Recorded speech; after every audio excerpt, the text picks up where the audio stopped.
Hey there, Jason. Welcome back to the Making Math Moments That Matter podcast. It's been a minute. It's been a while. We had you back on episode, I believe, like 127.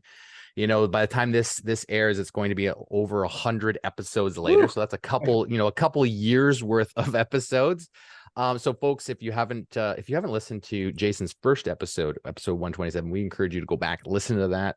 Because we're going to chat about where you've been, Jason, and what's been going on with you, and we'll dig into a little bit of Pebble, what's going on with your shoes right now. But give us a little snapshot. Remind everybody where you're coming from, what you're teaching might have changed since the last time we chatted, and how you been. Sure. Yeah. Well, yeah, it's been a couple of years. I'm still teaching fifth grade here in Illinois, North Central Illinois, Ottawa, Illinois. Ooh, And yeah. yeah, um, this is my 16th year. I teach fifth grade. I've taught fourth and fifth. It's kind of my sweet spot, I think. Mhm. And yeah, I mean, over the last several years, I've really been trying to work on. I teach everything four Right, subjects, so right. that's tricky in itself. But I've been really working on over the last several years changing um, the way I teach math and the way my students learn math. Hmm. And yeah, few years ago, I participated in the workshop that you guys have, and kind of got hooked on that. I've been really trying to dive deeper into some of the strategies and things. So yeah, that's where we're starting school next week. So Right. It's All coming up. It's right. coming up. yeah. Yeah, that's exciting time. So it has been a little while since you've not only been on the podcast, but also since you are a part of our online workshop, one of our online programs that we offer through our online platform. And I'm wondering, what would you say, based on, the learning that you had back then and where you are now, what do you think has had the greatest maybe impact on your teaching practice from some of the learning that you did in that workshop? Yeah, so one of the best things I think that came from it is just the curiosity tasks. It's kind of starting with those Hmm. units. That's something I've really been doing the last couple of years, especially that we've been here at Hmm. school in Hmm. person. Right, It's right. been a Yeah. lot easier to try those things. Totally. Um, so I've really become a lot comfortable with that, and even kind of created some of my own, and I've seen a lot more engagement with the kids, doing those Hmm. tasks in particular. I've even had some kids say, last couple of years at the end of the year when you ask them, like what they enjoyed about fifth grade, and a lot of them will say like the notice and wonders Right, they enjoyed doing those because it was more fun than right. it usually would be. Um, so that's been something I even kind of created some of my own. Awesome. Awesome. You know, some of the best ones have been simple ones. Right. Yeah. I took a basic word problem about writing expressions, and just put three clip art images of a shirt, a hoodie, and a pair of shoes, and had them do a notice and wonder, and then it turned into a little more just revealing about the problem, and then they solved it in groups, and then I challenged them to write an expression to represent how they solved it. um, and that's kind of what the goal of the lesson was, and that one just little way we started it kind of allowed it to be more engaging and interesting for the kids, and challenging because it wasn't just here's what an expression is, now we're going to write a bunch of them. They had to really think through it and apply that. So I feel like I've come a long way with Yeah. with that in particular. Awesome. Yeah, no, that's great to hear. And I think like a lot of educators who have come out of the workshop and have said those same things, that they've felt engagement change heavily in their classroom experience from the learning that they did. Um, Other than, like, let's say kids saying they're having fun and you've got that engagement in thinking happening in class, what else would you say is it been a huge shift or kind of benefit from the students? Like, what are you seeing as a change in students over the course of the last couple of years? Yeah, well, and I was also going to mention, I've been trying to get them up, at the whiteboards and things more often too. And so I actually purchased some of those. You guys, I don't know if you still promote them, but the white books. Yep. We And like so that. I purchased a few of those last year to check it out, and because we have some limited whiteboard space in here and in my room, and so they've been up kind of working on those more, and that has kind of shifted things a little bit too. But yeah, when they're working on those tasks, I just see a lot more thinking on their part compared to just waiting for, hey, he's going to show us how to do everything, and Right. that. I know the last time we chatted, the biggest takeaway was the choosing tasks with more intention. And so that's something I've really, worked on a lot as well, and think I've done a better job with.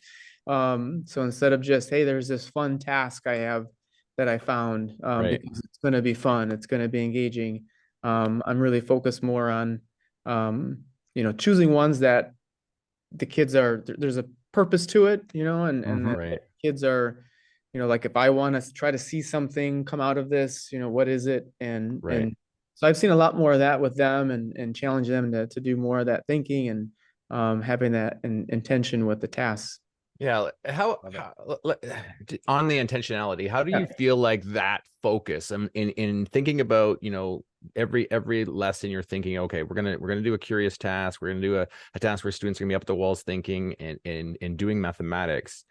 How would you say has that focus been for you on, let's say, your unit plan or your course plan? Like how has that helped? Is it kind of streamlined things, or is it allowed you to kind of speed things up or capture, making sure that we get to the curriculum? And the only reason I ask is folks get worried about, like, if I go down that pathway, if I start to change my instruction so that students are being more curious and more engaged, will I cover the curriculum? That's always a big concern. And what has your experience been, especially now that you've been more intentional with the task of the day and what the learning goal is for that particular task? Yeah. So kind of go back to the one I mentioned before with the expressions. Because like I said, I feel like that's been one of my most successful ones that I've done. And I present that task without giving them a lot up front. And then what happens is, from there, when we get to the expressions part, they don't know what an expression is at that point in fifth grade, with me. So we do a little bit of, hey, here's an expression, here's some examples, and then I challenge them to write it. And then I see some of their struggles kind of come to light, and can then kind of tackle that from there. And I think, what I've tried to do is, as far as the curriculum and covering the concepts, I'm kind of the mindset that I'm gonna, there are concepts that need to be covered in fifth grade. I also understand that, and this could just be me, it's just not sometimes going to be possible to cover everything. Yeah. So I try to look at, we have a subscription to IXL. And there's good and not good to it. So I've tried to actually take some of the concepts that, maybe are, I don't want to, sound too, some of the concepts that maybe don't need a lot of focus with me as a group, Got it. like some measurement conversion, or certain, like naming a points and lines and segments, things like that aren't necessarily problem solving, just kind of some of those basic vocabulary or things. And I've tried to put those into, like, during our guided math time that we have, those are like challenge, like individual tasks that they kind of accomplish, and I can keep track of that, where then I can focus on more of the major concepts that I want to focus on, like when we get to, like, division, which big thing in fifth grade is Sure. dividing larger numbers and multiplication and fractions and things like that. So I really try to just focus on that. And my mindset is always kind of, if I can get them thinking and solving problems and learning new strategies and things like that, then, you know, we can cover those concepts, and dive deeper into some of the more important parts of them, but not spend, you know, a whole bunch of time on certain things that maybe aren't as, you know, critical going forward in this. Yeah. Now I've got like kind of a visual in my mind that, you know, when we say that, you know, there's standards or the curriculum that we need to cover, the reality is like, these are things like we need students to engage with, but the level at which we engage with them can be different. So I really like how you've taken sort of an approach where it's like, you can still actually provide students with an opportunity to engage with some of these content pieces. It's not all equal. We don't necessarily have to dig in and have a formal lesson about every single piece. We want them to be able to do those types of problems and explore those concepts, but it can be done in different ways. So I really like that, you know, in some places, you know, talking about, call it like the essential standards, right? Or like, what are the, you know, enduring understandings that we want students to walk away with? And I think that's something that is hard for educators to kind of think about, because, you know, you're scared to miss something, right? It's like, I don't want any of our students to miss out on anything. But oftentimes what that leads to is doing, you know, a little bit of everything and maybe not going to the depth that we need to with some of the more important topics. So I'm wondering, you know, you've shared some of your journey here over the last couple of years, the learning you've been doing, some of the benefits that you've seen from actually engaging in some of this work that you've been engaging with. What's on your mind lately as you look forward to this school year? This episode will be going live when the school year is in full motion. But right now, as we're chatting with you, we can see that you're at school, getting yourself ready, getting game plan, you know, your game plan together. What's on your mind now that, you know, maybe it's a pebble that's kicking around in your shoe that you're still kind of wanting to work on and hoping to be able to, you know, address over this new school year? Yeah, well, there's lots of pebbles. There's Always. pebbles. So I tried to narrow it down. I tried to find the biggest one, maybe that's, you know, kicking around in there. Right. So, you know, like I said, I feel like I've made some good progress with getting the kids up and working on solving problems and having more of that responsibility and that intentionality on my part as far as the tasks and that.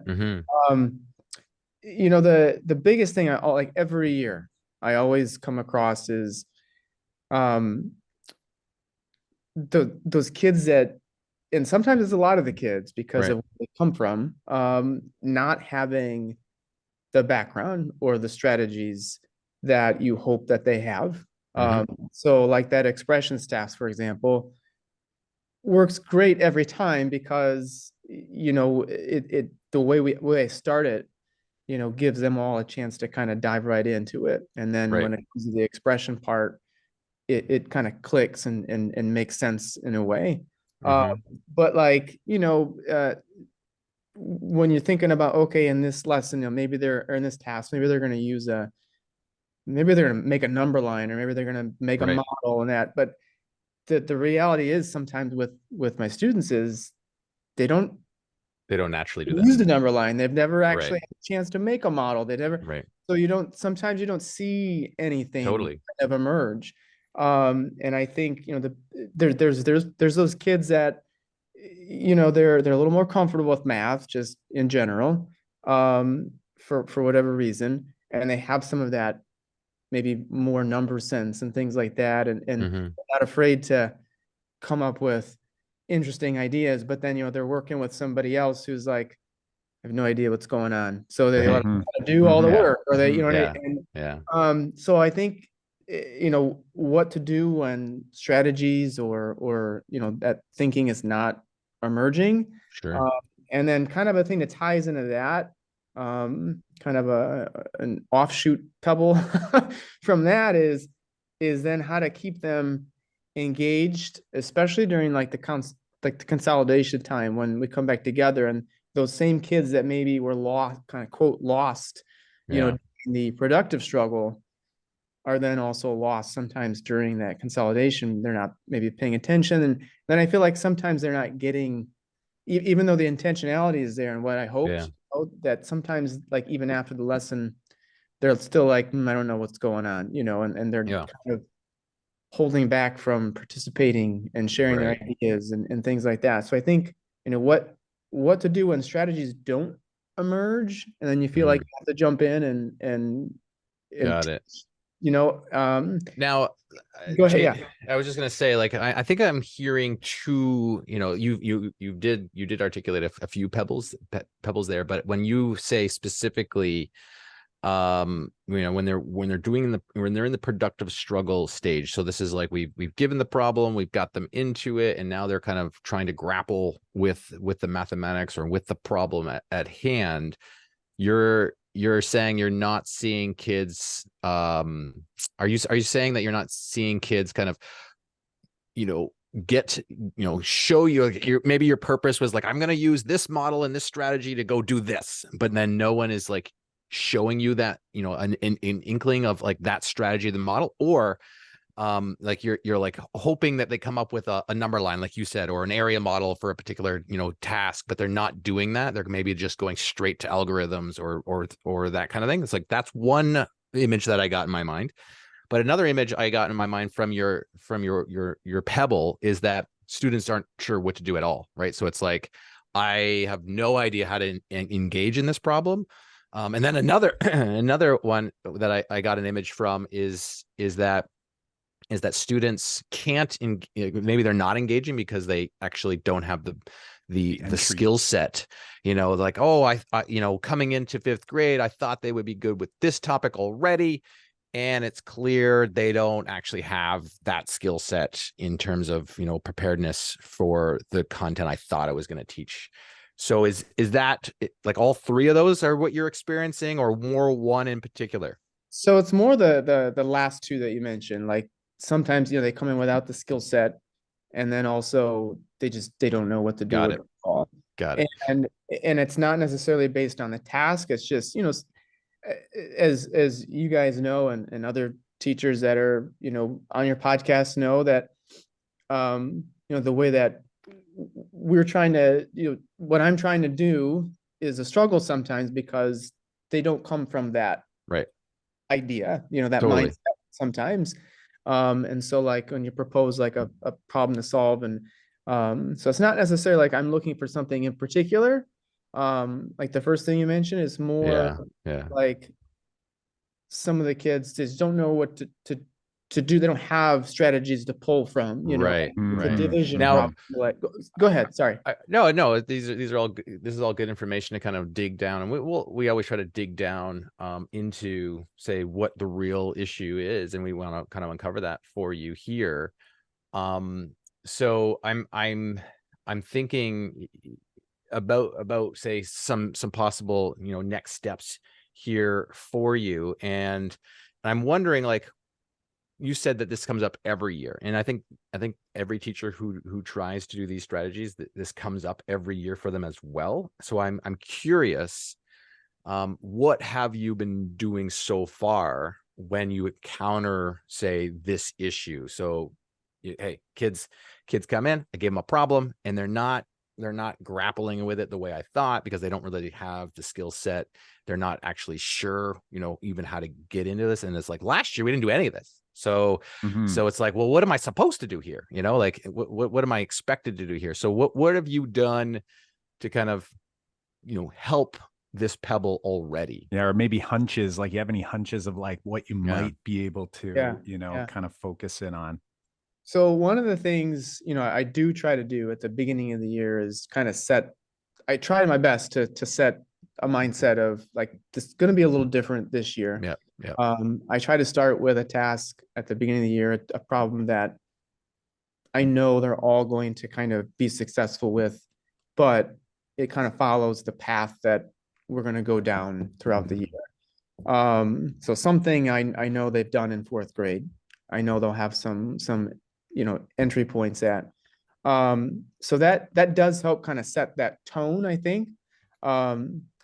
and then, you know, when it comes to, you know, seeing kids struggling and not really, you know, participating and not knowing where to start, you know, sometimes I'll, you know, just like any teacher I think would do, is sometimes kind of go back to the drawing board as far as, okay, tomorrow we might, whether it's try this task again or maybe pose another problem, and kind of go through it, you know, again, but Sure. with a little bit, you know, different kind of the word I'm looking for, different kind of approach from my part. So just, you know, typical what a teacher might do is go back and kind of rethink about how that any barriers that were there for some of the kids.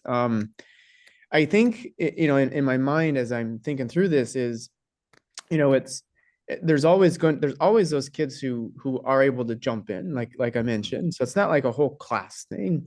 It's more, you know, when the kids are, you know, sometimes it's a few kids that just maybe really struggle, and they don't know where to start with anything. They don't have ideas to share. They're too maybe lack the confidence to share their ideas because of, you know, they don't have as much background, or and then, you know, the one thing that we do have, like I said, is guided math. We're kind of supposed to do that as much as possible. And, you know, one kind of say like a hunch that I have is heading into this year is maybe thinking about, you know, if there's those students who are really struggling with a task, and that is trying to maybe pull them off to the side during that guided math time, and not just sitting there and doing, you know, here's how we're going to do this, here's how you do this, but maybe in a smaller group, like another kind of task that kind of goes with that to kind of relate to what we were doing. And here's what we were, you know, trying to do, and make those connections to that full class lesson or something like that. So that's one of the things I've been thinking about doing, is trying to differentiate in that way, even though I haven't worked it all out yet. Yeah, well, I think you're saying a lot of really good things here, and you know, I almost want to take what you've said and maybe have us think as a group here a little bit more about, you know, if let's say, you know, and you are obviously going to look at this a little differently. You've been in 4th and 5th grade for quite some time. You know, you had mentioned it's kind of like your wheelhouse, right? Which is great. And that means, you know, some of the, you know, the patterns throughout that course, right? And you're going, there's certain areas of that course where I'm going to guess, even without even meeting my group yet this year, that we're going to probably have, you know, a student or two, or maybe a group of students that kind of struggle with this concept, right? And I've typically done it maybe this way. And I wonder if, taking what you just said about your guided math, and you were to think about what's the guided math version of that lesson that you can do in the moment with those students. So what I mean by that is, it's almost like, instead of thinking about it as a completely separate experience, I wonder if we were to look at like tomorrow's lesson in our minds and go, okay, I'm anticipating. So now I'm thinking about, where might some students maybe fall off the wagon, or maybe, you know, better stated, where might some students not be able to even get on the wagon, right? Is it right away, or is it like later, deeper in the lesson? And what would be that question, that wonder? It could be, like you said, it could be giving them a slightly varied, you know, or differentiated sort of look at that particular idea. And really, what I'm thinking about here is, like, if I could take my actual task that I want the entire class to do, and then I was to think about it and say, let's pretend the entire class got stuck. What would I do next? And it makes me think that I go, it doesn't matter if one student or 30 students all get stuck. If I'm thinking ahead like that and going, okay, at this point, I'm anticipating that at least one student might blank, right? They might not be able to get started. They might not maybe fully understand the context or what's being asked of them.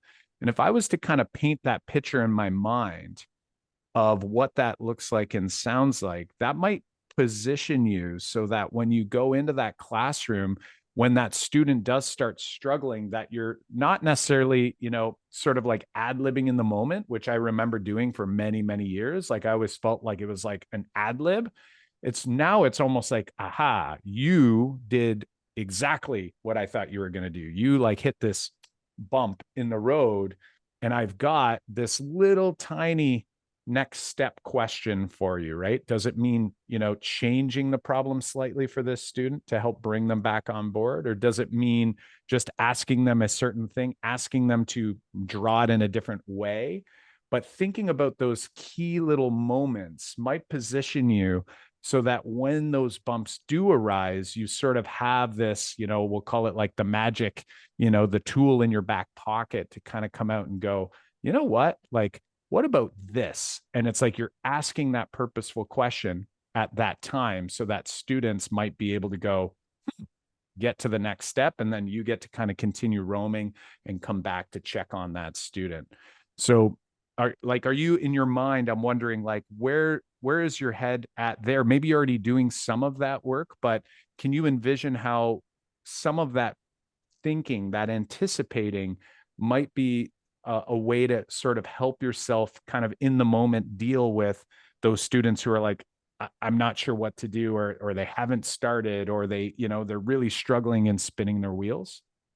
Yeah, I think that's a great idea. And I there is some of that going on, as I prepare for the lessons and that. I think one of the things, and this kind of goes along with what you're saying, is, I try to do sometimes is, and I don't know if it's for better or for worse, but, sometimes I do, when I do see them not having kind of that entry point or whatever, I will oftentimes kind of come around and, if they're working in groups or whatever, and say, hey,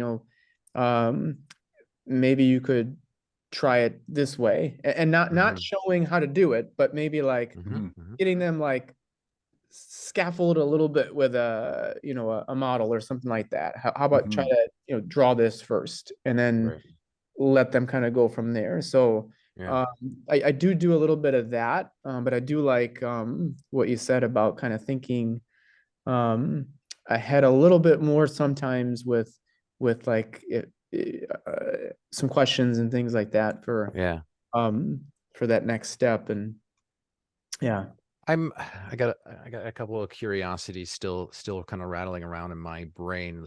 So because you're focused on your intentionality and thinking about my learning goal at the end, I'm curious about like how you've like Kyle's talked about the anticipating pebbles that students are going to have and trying to make sure you hit them head on in the planning process before we get into there. But also in that planning process, that anticipation is like, I often think about the journey that I want students to go on while experiencing this task, and then how the journey ends, right? So it's like, I know that this is the beginning of the journey, and I'm anticipating the hiccups, the problems here, and I've got those those magic questions that I'm going to kind of prod and get them to do something. But I often go, okay, well, what happens if I do have a bunch of students who aren't kind of getting into it, or I miscalculated the floor, and I didn't have the floor low enough to kind of get people into it. And so I think about that journey, and I often plan the end. Like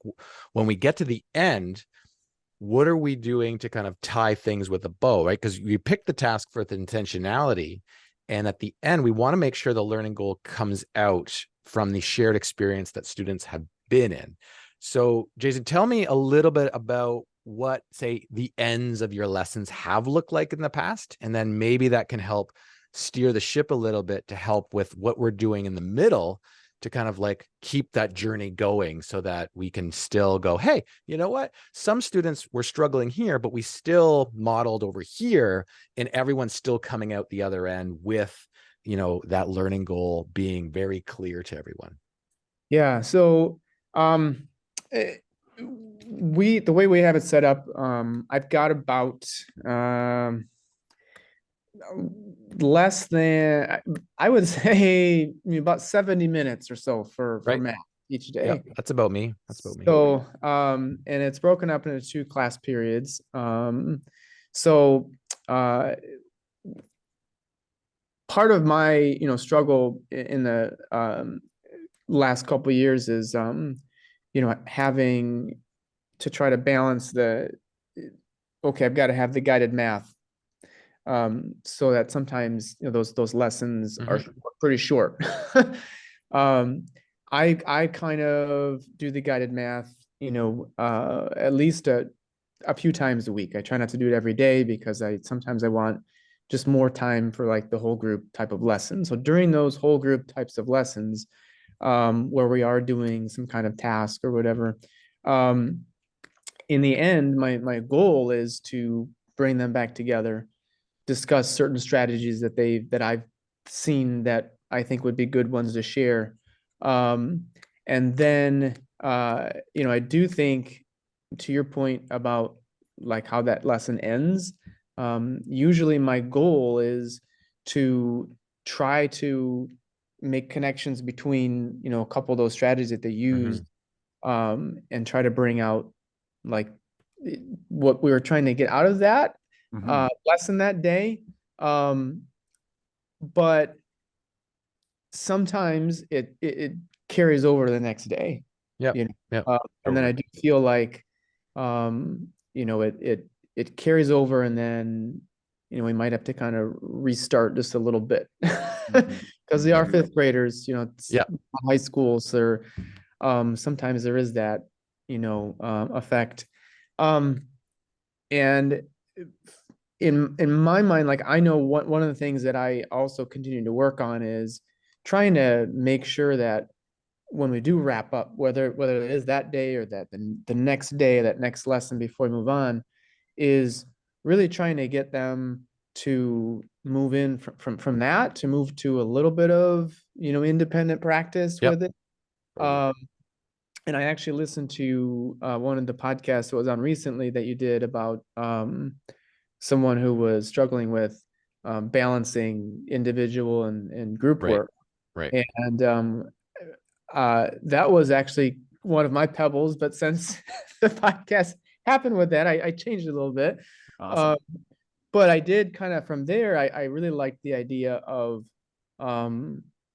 if there's kids that are getting it, or they maybe had those strategies, kind of allowing them that option to kind of go back and, hey, you can work on these follow-up tasks, independently. Whereas the other kids that maybe struggled, maybe need a little bit more of that time with me. So I think, at the end of lessons this year, one of the things I'd like to implement is kind of similar to what you guys suggested with that is, if that learning goal was achieved already by some of those students and they're comfortable with it, go ahead and continue. And then those kids that are still struggling with that learning goal, maybe they haven't quite gotten that learning goal, even when we came back together and did some of the consolidation, to try to maybe, whether it's pull them over in a small group, or if there's a lot of them, let them continue to work together at the boards and things like that. And so I think that's one of the things that's kind of stuck with me listening to that, and also kind of relates to, I think, your question about at the end of the lesson. I think that's something I'd like to try to implement. Yeah. And I think one of the biggest challenges that we all experience at being a facilitator of math learning is that, the different stages, and kind of helping or maybe zooming out to recognize what stage of the lesson you're in. So there's, we started with the conversation around the productive struggle and trying to keep it productive, right? And we want it to be a legitimate struggle. If a student's not able to enter into a problem, to be able to have sort of anticipating along the way that there's going to be someone who's stuck. What's my next move? What's the purposeful question that I can ask that student to keep it productive?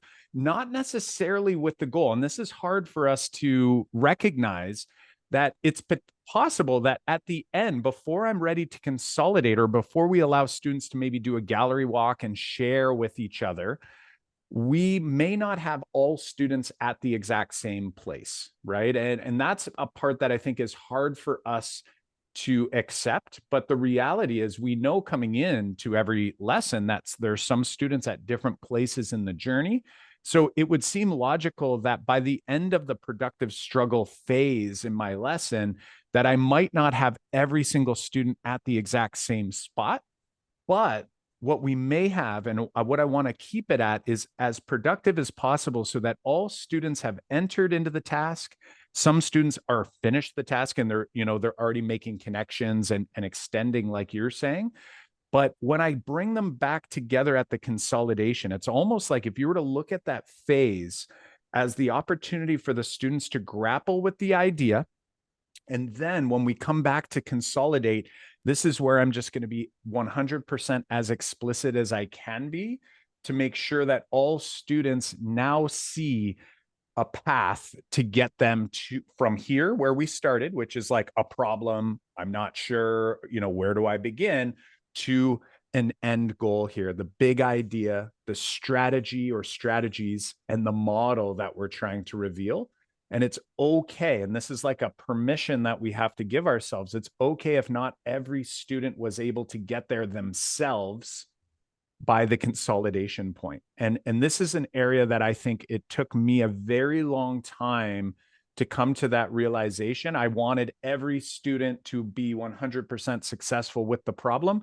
But what ends up happening when I did that was that it would stretch over the day, or I may not be able to tie it together. And still at the end, some of those students didn't make it to the place I was trying to get them to. So there's a bit of this balance. Like, we certainly don't want to rush it to the point where it's like, all right, no one's getting it, let's just consolidate it together. I want to make sure that I'm helping every student make some progress towards the goal. And then it's like, when you feel that they've had enough opportunity to grapple, to work through, to problem solve, and then you've given them the opportunity to walk around the room and even look at some of the other strategies some students are doing. And there might be a student who's looking and sees John's solution and it's done and it makes sense to everybody else in the class, but to this one student, it's still not there yet.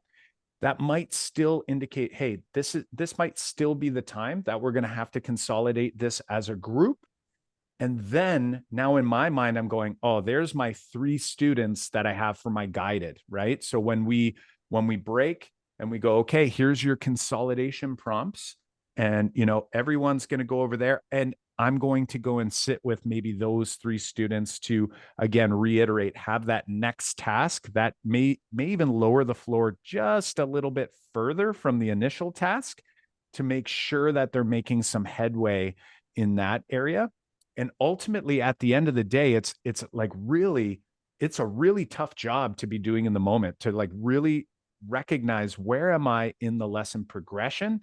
And at what point is it productive versus unproductive? And it can be that way in 2 ways. It can be unproductive very early in the lesson if I don't have those purposeful questions, an idea or a model or something to give those students.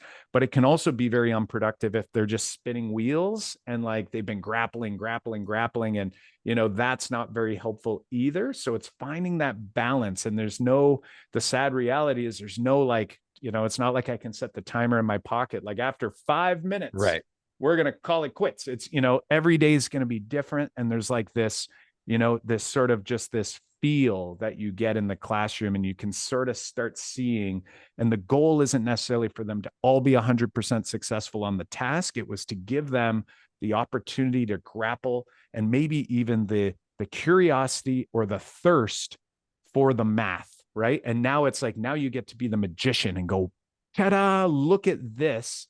And hey, friends, it's okay if you didn't get there, because guess what? The person, you could cite the mathematician who came up with this approach, and you can say, like, it took them years, to discover this.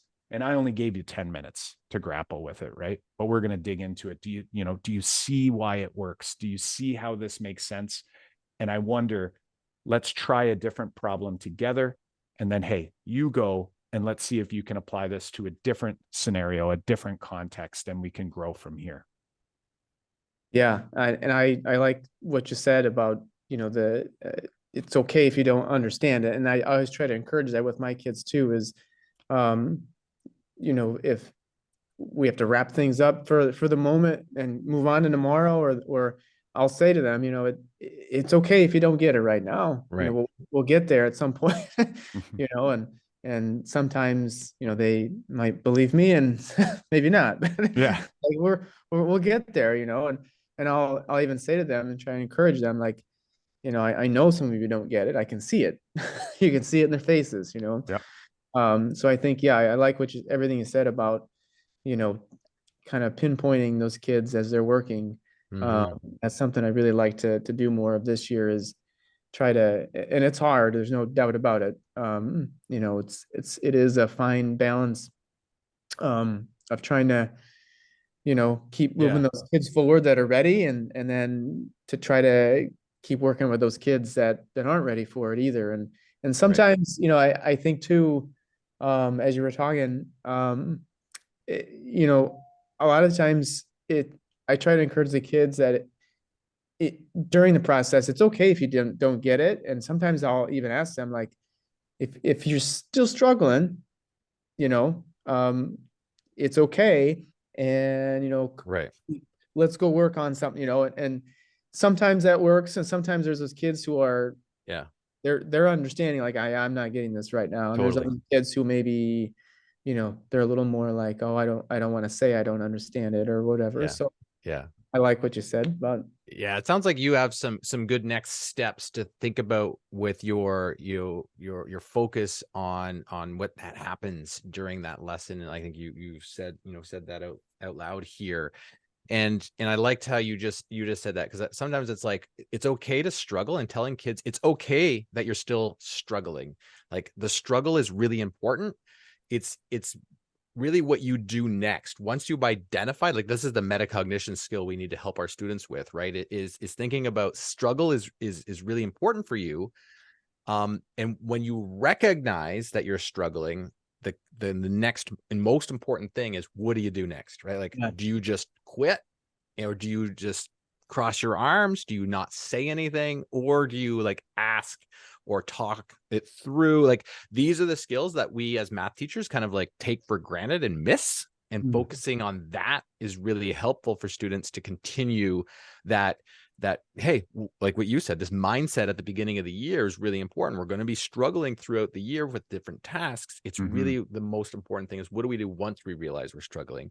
So, and actually too, John, I just wanted to throw in there, it's like, if at the end of the day too, when we consolidate, it's okay if we say to students, it's like, you know what, we're at a great spot as a group. You're at the exact spot I wanted you at, because I think you're ready for me to show you, right? And I'm using that word very intently, because I feel like a lot of times we think it's got to be the kids that come up with it every time. And it's like, you can say it, like, if you know that, like, this lesson is, like, it's a tough one for you to get, but you're at this perfect moment where I think you're going to see the connection between where you are now and the next step here.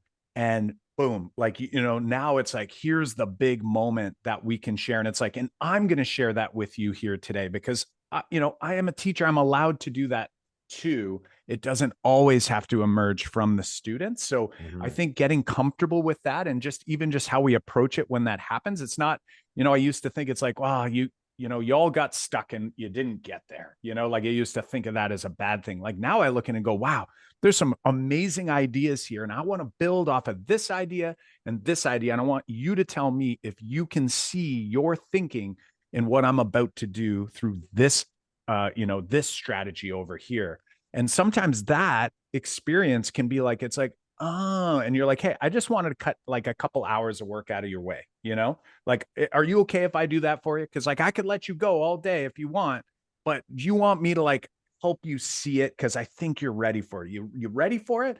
And just think about that experience where a student's, like, kind of leaning in, going, like, yeah, like, this is kind of frustrating over here. And I wonder, what that might look like. And, there's a lot of great ideas here that are kind of floating around in this episode. So I'm wondering, as we kind of wrap up here and you look forward to this next school year that you're about to begin, what would you say is maybe your biggest takeaway from the conversation today, and how might it impact your next steps here as you plan for this new school year? Yeah, well, I really like what you just said, because it got me thinking. I think I tend to do that sometimes, is think about, oh, I want them to all have this by the end, by the end of this, but actually it's okay to show them a little bit too. I think when I started out, like I said, a few years ago, and over the last several years, trying to make math a little more open, and hey, you're going to come up with ideas and strategies and things like that. I think, the reality that I need to keep reminding myself of is what you just said, is sometimes maybe they don't, and it's okay to say, hey, I've got this really cool idea that maybe we could try. I love that. And I Yeah. almost want to build on that and say, even instead of saying just a little bit, I'm going to say we have to tell our kids a lot, but it's just when, right? Yeah. And I think in your mind, you want to be looking at yourself, and we always, we've called it like the real flipped classroom, right? Our old models, like, we're just going to tell you right up front, like, here's how to do it, go do it. Like, or here's how to do it, I'll show you. Now we do it, now you do it. And it's like, we still need to tell them a lot, because the reality is that it's not, and there's going to be some, I would say the rare cases when the whole class, it's like everything progresses perfectly and you're like, this is a dream, holy smokes, amazing, they all walked away with the big idea. But more often than not, I would say the majority of the time, it's like, it's on us to help get them as close as we can before we tell them. And we're allowed, and I think that's a part that, again, we're trying to say it more and more on the podcast, because I think, we kind of, we're always talking about this balance thing, right? And we always kind of, it's like, tell them nothing or tell them everything up front. And it's like, it really is somewhere in the middle. And it's like, once you get to that place where they're ready to experience it, and again, we do it in a way that's very like accessible, and we do it in a way that's welcoming, so it's not like, hey, I know it all and you don't know anything. It's like, wow, you did a ton of great work, this is exactly how I wanted this lesson to go, even if it's not, right? Like, you've been there before, but you tell them that, like, it's like, you're at the perfect spot for this, and I want to share something with you. You okay if I share that with you now? And it's like, now they're ready, they're in this moment. And it's like, it's almost like we often hold ourselves back because we're trying to pull it from them, when in reality, there is the role of actually like telling. Like, we do need that. We need that explicit instruction to come out. It's just deciding when that moment is. And I would argue, even when those kids solve the whole problem nicely and perfectly, I still want to be super explicit, because some of those kids got there, but they don't recognize why they got there, right? Or they don't see it as like, this is something I can replicate in a different scenario. So that's like a massive, big takeaway. And I hope some others who are listening in the Math Moment Maker community are feeling the same way as they're thinking about this school year and trying to continue refining their practice. Jason, it's an honor to have you back on here. It's great to chat with you again. And we're so proud of, the work that you've been doing over the past few years and the growth that you're making in your classroom. And the fact is that, hey, great teachers never stop growing. So good on you for that. And, we're looking forward to checking in with you again, maybe 9 or 12 months into the future. Great. Thank you very much. I appreciate you guys, everything you guys do, and for having me on again. Awesome stuff. Yeah, we'll reach out. We won't let it go. I think 2 years this time. We'll make sure we reach back in about a year. But thanks, Jason, so much, and good luck as you start school next week. Thank you. Chat soon, Jay. Take care.